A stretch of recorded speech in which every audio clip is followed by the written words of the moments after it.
Peringatan Maulid Nabi SAW setiap tahunnya dilaksanakan sebagian kaum muslim lewat berbagai ceramah dan acara tabligh. Namun, ternyata seremoni tersebut ada yang berisi pesan-pesan yang justru mengerdilkan baginda Nabi Muhammad SAW dan kebesaran Al-Quran yang dibawanya.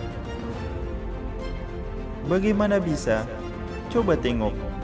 Beberapa menyerukan untuk meneladani akhlak Rasulullah SAW secara pribadi, juga untuk mencontoh beliau sebagai pemimpin rumah tangga. Sayangnya, mereka lupa, bahkan enggan meneladani posisi Rasulullah SAW sebagai pemimpin negara atau kepala pemerintahan yang akan menerapkan syariat Islam secara kafah. Memang, bukan tidak ada sama sekali, tapi bisa dikatakan jarang sekali diungkap, seolah keteladanan di sisi itu ada di nomor sekian. Risalah Islam yang dibawa Nabi SAW melalui Al-Quran hanya dijadikan sebagai kitab bacaan, bukan untuk diterapkan. Jikapun mengamalkannya, porsinya kecil, misal dalam perkara akidah, ibadah, dan akhlak semata. Belum lagi penguasa muslim pun sering abai bahkan menolak menerapkannya. Mereka bisa berkata teladani Nabi SAW, tapi tak mau secara total terapkan syariat yang dibawanya.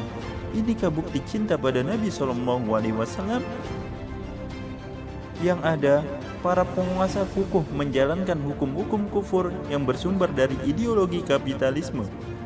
Mereka enggan menerapkan hukum-hukum Islam hingga berani memerangi siapa saja yang berjuang untuk menerapkan Islam di muka bumi. Sikap ini persis seperti Abu Lahab. Urwah bin Zubair pernah meriwayatkan dari Suwaibah, mantan budak Abu Lahab yang kemudian pernah menyusui Muhammad SAW saat bayi. Disebutkan Abu Lahab memerdekakan Suwaibah karena gembira atas kelahiran Muhammad SAW. Namun, pada akhirnya, dia menjadi orang yang paling benci, memusuhi dan selalu menghalang-halangi dakwah Nabi. Jika demikian, di mana tanda mencintai Nabi? Di mana pula letak memuliakan dan mengagungkan Al-Quran yang diserukan beliau pada umatnya? Mengapa antara cinta dan praktik sangat bertolak belakang? Bukankah mencintai Nabi butuh bukti yang konkret? Lalu, bagaimana? Pertama, bersungguh-sungguhlah mengikuti ajaran Rasulullah SAW yang berpedoman pada Al-Quran dan hadis. Akhlak Nabi SAW ialah cerminan isi Al-Quran yang suci dan mulia. Kedua, seorang muslim wajib mempelajari kehidupan Rasulullah SAW, meliputi kehidupan rumah tangga beliau, pengorbanan yang dilalui beliau sebagai pembawa risalah Allah, hingga bagaimana beliau menjadi seorang kepala negara yang visioner. Ketiga, berselawat kepada Nabi Muhammad SAW. Keempat, mencintai apa yang menjadikan kegemaran beliau, seperti menjaga sunnah, sholat tahajud, puasa sunnah Senin dan Kamis, hingga sunnah-sunnah lainnya. Bagaimana kita bisa mencintai Nabi jika jauh dari sunnah-sunnahnya? Bukan?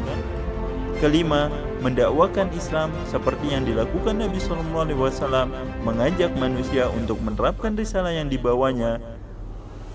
Mencintai Nabi tentu berharap dapat dikumpulkan kembali bersama beliau di jannahnya. Ini akan menjadikan seseorang bersemangat memperjuangkan Islam agar diterapkan di muka bumi.